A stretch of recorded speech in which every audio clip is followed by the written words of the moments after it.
Programang ito ay rated SPG. Striktong patnubay at gabay ng magulang ang kailangan. Maaaring may masiselang tema, lengguwahe, karahasan, sexual, horror o droga na hindi angkop sa mga bata.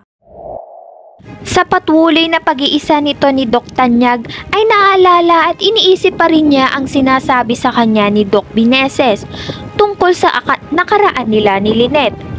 Tuwing makakakita nga siya ng bulaklak ay tila gumagaan na ang pakiramdam niya at si Lynette lang ang tanging laging nasa isip niya.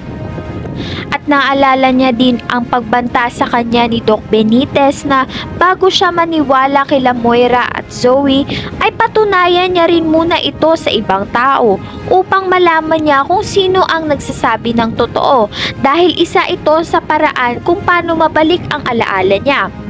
Dalawang storya nga ang mapapakinggan niya at daan din para mabalanse niya at ang mga kwentong ito.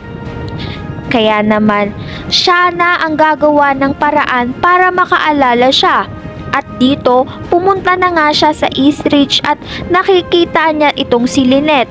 Sa pagkakataong ito ay biglang nagpa-flashback sa kanya ang lahat at dito may posibilidad na rin na magalit siya kay Moira at Zoe dahil pinaiikot siya sa mga kasinungalingan nilang mag-ina.